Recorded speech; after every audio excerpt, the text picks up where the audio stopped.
할렐루야.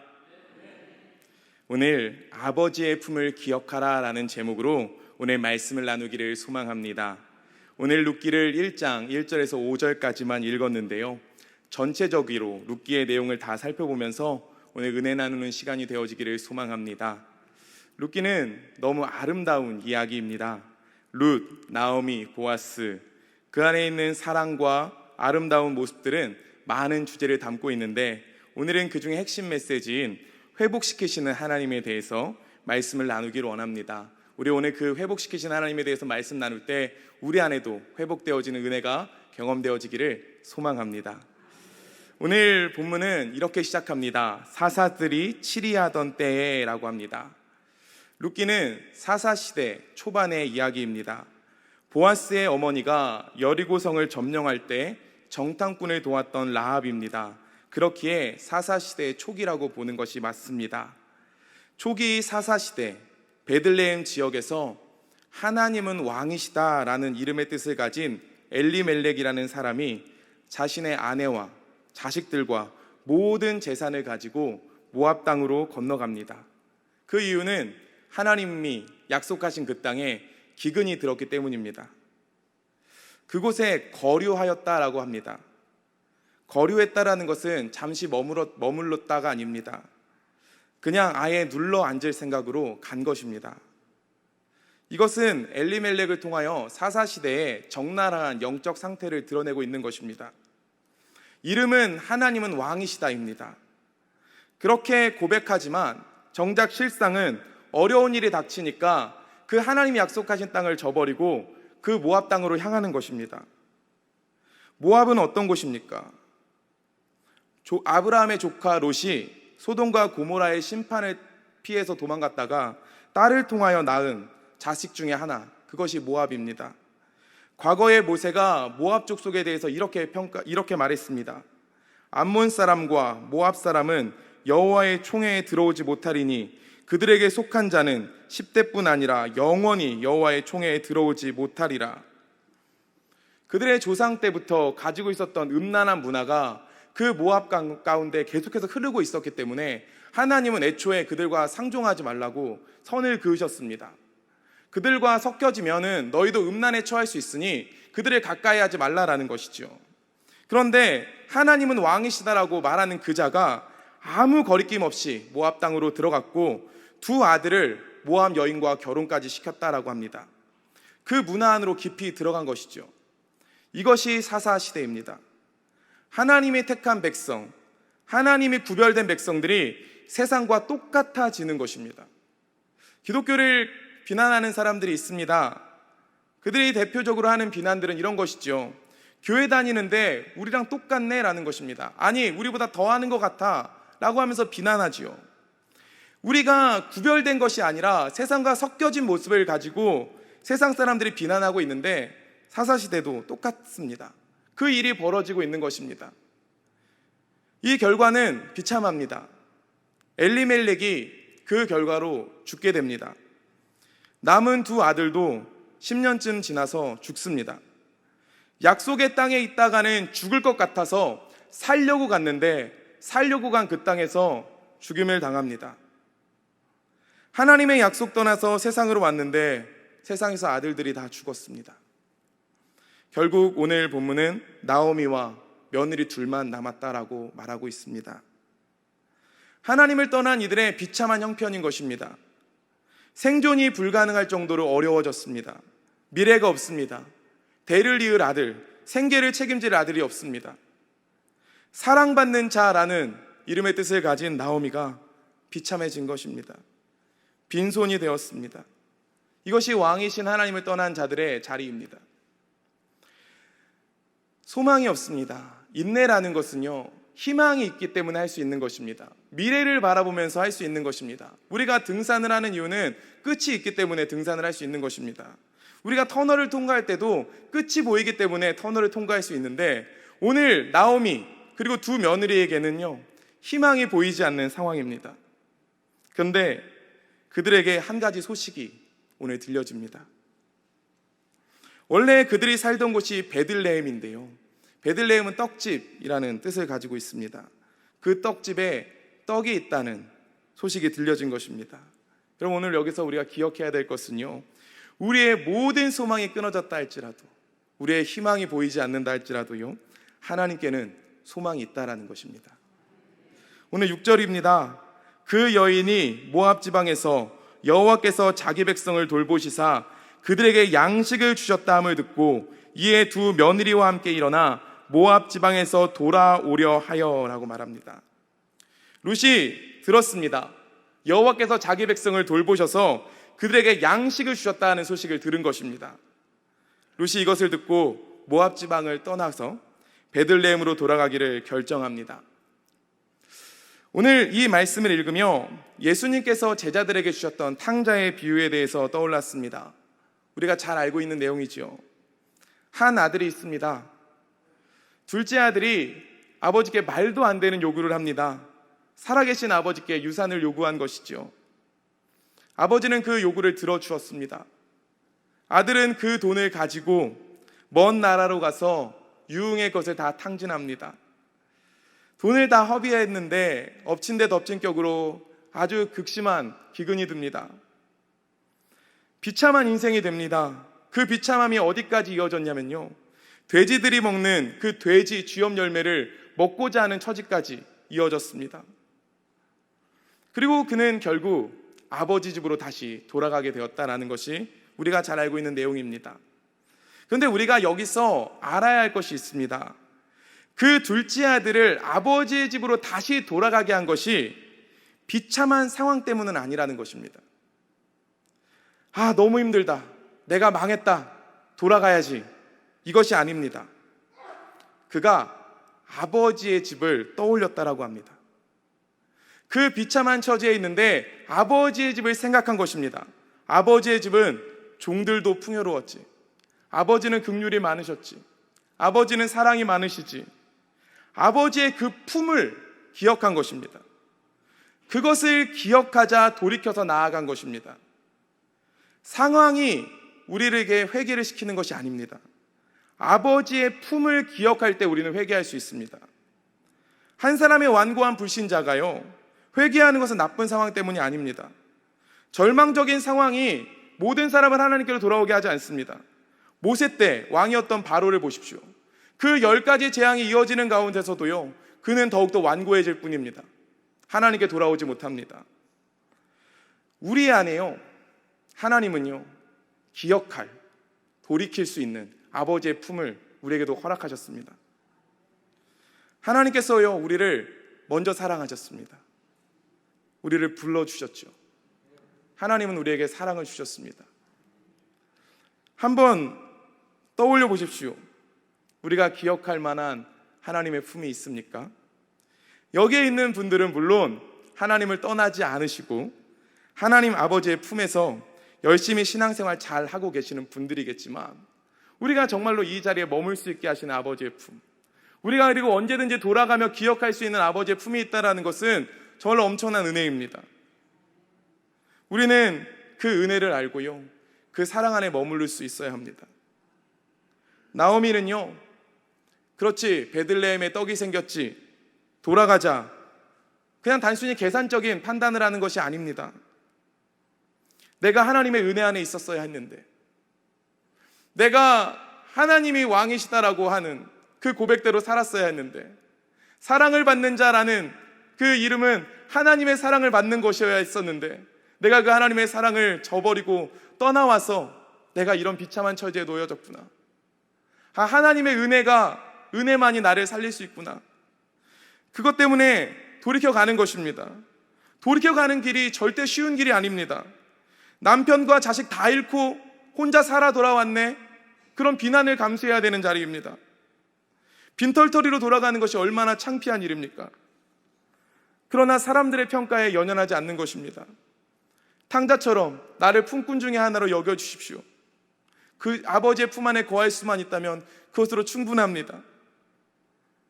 하나님, 나도 다시 한번 하나님의 은혜 안에 거하고 싶습니다라고 하면서 돌아가는 것입니다.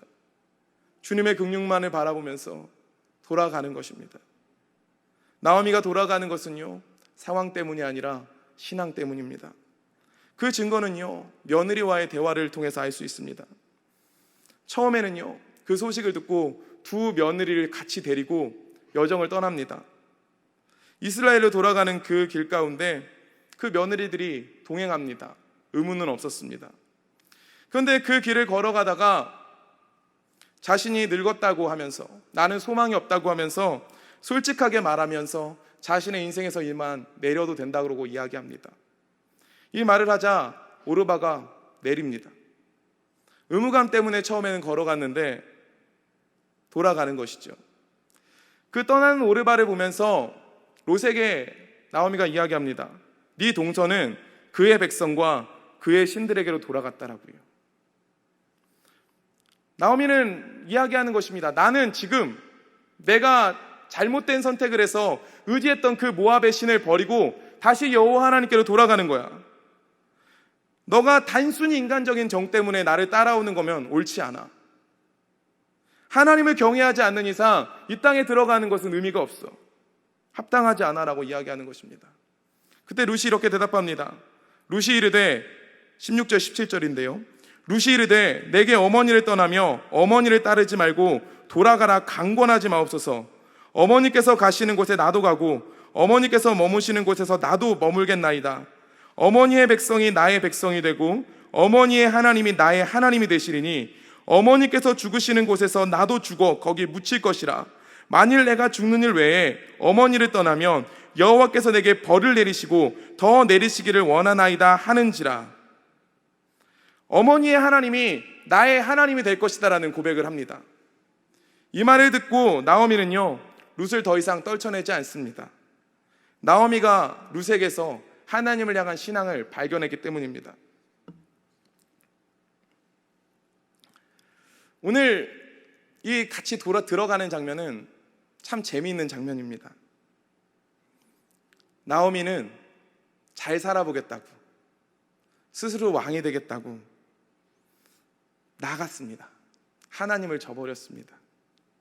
근데 룻은요, 아무런 소망이 없고 아무런 희망이 보이지 않는데 그 하나님을 향해서 그냥 묵묵히 그 하나님의 땅으로 들어갑니다.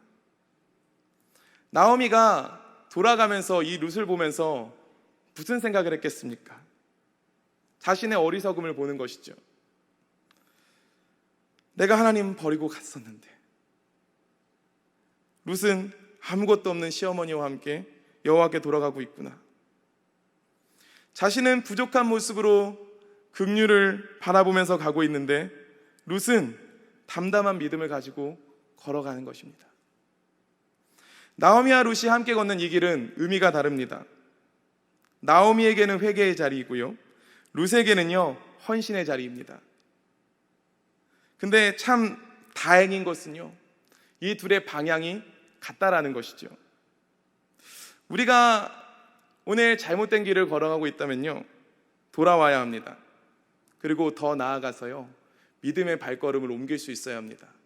나오미에게요, 오늘 다시 한번 룻을 동행시키시면서 그가 걸어가야 되는 그 지점까지 보이시는 것입니다. 나오미야, 너가 걸어가야 되는 자리는 회개의 자리고 헌신의 자리이다 라고요. 우리는 회개의 그 길을, 그리고 더 나아가서 헌신의 그 길을 걸어갈 수 있어야 합니다. 상황과 환경, 그런 것에 신경 쓰지 말고요, 우리 안에 정말로 아버지의 품으로 허락하시는 그 하나님을 바라보면서 우리는 걸어갈 수 있는 그 믿음이 우리에게 있어야 합니다. 하나님은요, 그 회개하고 돌아오는 그 길 가운데 회복과 축복을 예비하고 계셨습니다. 오늘 2장 22절을 보면요, 그들이 도착하는 시기가 보리 추수가 시작하는 때다라고 이야기합니다. 모든 것이요 회복되고 풍성하게 되어지는 이 시간인데요, 이제 하나님께서 두 사람을 구원하는 드라마가 시작됩니다. 추수 때에 롯과 나오미가 생존할 수 있는 것은 하나님을 경외하는 주인이 경영하고 있는 추수밭으로 가야 합니다. 왜냐하면요, 지금이 사사시대이기 때문에 그렇습니다. 그들은 하나님을 경외할 줄 모릅니다. 하나님의 법에는 이런 것이 있습니다. 일을 하다가, 추수를 하다가 혹시라도 떨어뜨리는 이삭을 다시 주우면 안 됩니다. 그리고 내 귀퉁이에 있는 것은 남겨두어야 합니다. 가난한 자들이 살게 하기 위하여서 하나님께서 말씀하신 법입니다. 그러나 이들 중에 이 법을 지킬 사람은 없습니다. 스스로 자기 소견에 옳은 대로 행하고 있는 사사시대에 누가 하나님의 법을 따르며 자신을 손해보는 일들을 하겠습니까? 근데 놀랍게도 이 룻과 나오미가 찾아간 그곳은 하나님을 경외하는, 하나님을 신실하게 믿는 보아스의 밭이었습니다. 성경에 우연이라는 것은 없습니다. 하나님은 이 돌아오는 그 길 가운데, 아버지의 품을 찾아오는 이 길 가운데 하나님의 놀라운 축복을 예비하셨고 이 축복은 계속됩니다. 이 보아스는요, 말할 수 없는 호의를 베풉니다. 곡식을 더욱더 챙겨줍니다. 추수할 때 땅의 일부러 흘리라고 이야기합니다. 왜 호의를 베푸는지 이렇게 이야기합니다. 여호와께서 내가 행한 일에 보답하시기를 원하며 이스라엘 하나님 여호와께서 그의 날개 아래에 보호를 받으러 온 내게 온전한 상 주시기를 원하노라 하는지라. 내가 행한 일에 보답하기를 원하신다 라고 하나님께서 말씀하시는 것입니다. 보아스를 통해서요. 행한 일이 솔직히 대단한 일은 아닙니다. 망하고 하나님 기억해서 돌아온 것입니다. 소망이 없는 그 가운데서 하나님 신뢰하며 믿음의 길을 옮긴 것입니다. 그 시작을 하나님께서 기뻐 보셨습니다. 그리고 그 안에서 온전한 상 주시기를 원한다라고 하나님 말씀하십니다. 하나님은요, 그 믿음의 시작을 귀하게 여기십니다. 회개하고 돌아온 자들에게 축복의 드라마를 쓰시는 분이십니다. 그리고 추수 마지막 날에 긴박한 일이 일어나는데요, 이스라엘에는요, 대가 끊어져서 소망이 없는 가정을 회복하는 방법으로 계대 결혼이라는 것이 있습니다. 큰 아들이 죽으면 작은 아들을 통해서, 그 작은 아들이 안 되면 또 셋째를 통해서, 혹시라도 그 대를 이을 수 있는 자식이 없으면 가까운 친척을 통해서 친족을 이을 수 있게 합니다. 그 가까운 친족을 뭐라고 하냐면요, 고엘이라고 합니다. 이것이 영어로는 리디머, 구원자라는 뜻입니다. 상 주시기를 원하는 그 보아스가요, 모든 절차에 따라요, 이 롯을 아내로 맞이하게 됩니다. 롯과 나오미의 고엘, 롯과 나오미의 구원자가 보아스가 되어지는 것입니다. 이제 더 이상 나오미와 그 룻의 가정 가운데 희망이 없는 그런 것은 없습니다. 이제는 보아스가 희망이 되었고 하나님이 정말로 희망이 되어주셨습니다. 한 가지 예화를 나누기 원합니다. 우리가요, 운전을 하다가 교통경찰에게 법규를 위반해 걸리는 경우가 있습니다. 어떤 사람은 처음에는 잘못을 부인하기도 하고요, 싸우기도 합니다. 하지만 우리의 잘못이 명백한 경우에요, 신분증을 내어놓지요. 그러다가 이렇게 한 번쯤 이야기합니다. 제가 바빠서, 제가 모르고 실수를 했는데 한 번만 봐주시면 안 됩니까? 그때 교통경찰이요, 흔쾌히 이렇게 이야기합니다.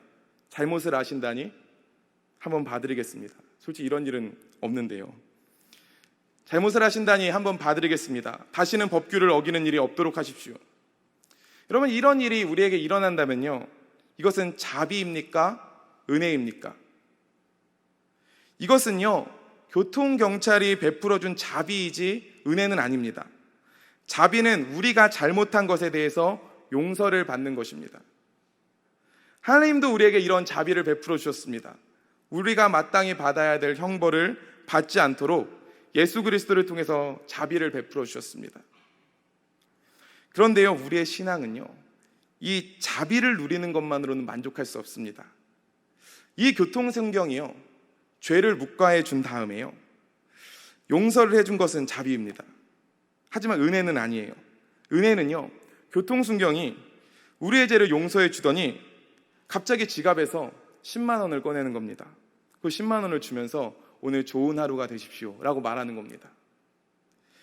자비는요, 우리의 죄 때문에 받아야 될 용서를 받는 것입니다. 근데 은혜는 그 이상의 것을 받는 것입니다. 하나님은요, 우리의 죄를 용서하심으로 말미암아 자비를 베푸셨을 뿐 아니라요, 그리스도 안에서 누리는 풍성한 은혜를 주십니다. 하나님의 용서는요, 우리가 믿는 신앙의 핵심이 아니라 시작일 뿐입니다. 용서받은 간격에서요, 용서받은 자가요, 하나님의 풍성한 은혜를 누리는 그 자리까지 가야지 생명력 있는 신앙의 삶을 살게 됩니다. 우리는 오늘 나오미와 롯이 그 자리 가운데서 자비를 경험함을 보았습니다. 그리고 그 자비에서 머무는 것이 아니라 보아스를 통해서 구원자가 되시고 놀라운 은혜를 베푸는 것까지 우리는 보았습니다. 룻기의 주인공은 룻이지만 사실상 나오미가 더 중요해 보입니다. 나오미로 시작해서 나오미로 끝이 나지요. 나오미는 풍성하게 나갔다가 빈손으로 돌아왔습니다. 남편과 아들 둘 데리고 갔다가 비참하게 돌아오고 미래가 없는 자로 돌아왔습니다. 이것이 우리가 처한 영적인 상황입니다. 근데 여러분 기억하십시오. 나오미의 곁에 나오미와 동행하는 신실한 믿음을 보이는 롯이 있습니다. 그리고 보아스가 기다리고 있습니다. 여러분, 우리는 이런 비참한 상태 가운데서 동행하고 계시는, 정말로 우리 안에 구원을 베푸시는 보아스가 있음을 믿고 신뢰하며 하나님께로 돌아와야 합니다. 우리는 보아스가 필요합니다. 우리에게 필요한 것은 생명입니다. 영원히 사는 것이고 연합되어지는 것입니다.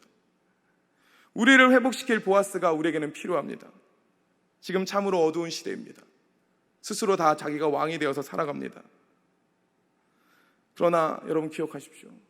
하나님은 보아스를 정말로 준비시키십니다. 나오미와 룻을 위해 구원자를 준비하시는 것처럼, 구원의 역사를 준비하시는 것처럼 절망적이고 회복될 가능성이 보이지 않아도요, 그 순간에도 하나님은 우리 안에 거대한 길을 내고 계십니다. 룻기 3장 18절에요, 보아스를 가리켜 이렇게 말합니다. 그 사람이 오늘 이 일을 성취하기 전에는 쉬지 아니하리라 하니라. 보아스가 그 룻과 그 고엘 제도를 통해서 계대 결혼을 하기 전까지는 쉬지 않는다, 진짜 구원자가 되기까지 쉬지 않는다라고 이야기하는데요, 하나님이 그러십니다. 우리 예수 그리스도가 그렇습니다. 우리를 구원하는 일에 쉬지 않으십니다. 우리 안에 자비를 베푸시고 은혜를 베푸는 일에 쉬지 않으십니다. 그분은 계속해서 일하실 것이고 구원의 역사를 베푸실 것입니다. 그 룻과 보아스를 통해서 오벳이 태어나고, 오벳을 통해서 이새가 태어나고, 이새를 통해서 다윗이 태어납니다. 이것이 무엇입니까? 그 구원자가 그 다윗을 통해서, 정말 다윗을 통해서 이스라엘 전체가 구원되어질 것이다라는 것이고요, 다윗의 자손 가운데 오실 예수 그리스도가 룻과 나오미와 같은 우리를 구원하실 것이다라는 메시지입니다. 이것이 성경입니다. 보아스는요, 우리 안에 말도 안 되는 과도한 친절을 베풉니다. 우리는 여기서 예수님을 만나야 합니다. 우리는 룻과 나오미와 같이 소망이 없는 자지만 하나님의 과분한 사랑을 받았습니다. 우리는 기억할 만한 아버지의 품이 있습니다. 하나님은 그런 놀라운 사랑을 우리에게 넉넉하게 부어주셨습니다. 우리는 구원자 되신 그분으로 말미암아 하나님의 자녀가 되어 그 기업을 누리며 살 수 있게 되었습니다. 우리가 모든 상황에서 우리를 위해서 쉬지 않고 일하시는 그 하나님을 기억할 수 있기를 소망합니다. 그분은 구원의 길을 내십니다. 안식하기까지 쉬지 않으실 것입니다. 그분이 일하실 것들을 믿으며 다시 한번 그 주님의 길을 걸어가시는, 주님께로 돌아오시는, 주님과 더욱더 헌신의 길을 다짐하시는 여러분들이 되어지시기를 간절히 소망합니다. 우리 찬양하겠습니다.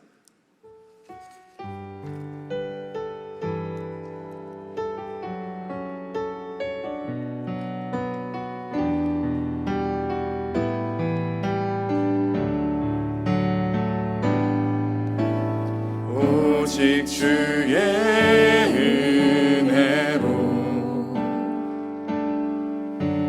지금 여기 서 있네. 한없는 경배, 한없는 찬양, 내 영혼 예배 드리네. 나를 위해 이 땅에 오신 주의 은혜,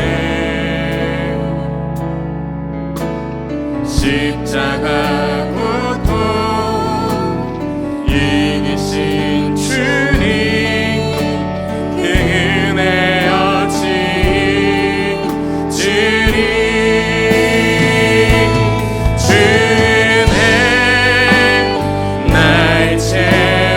채우시네. 주는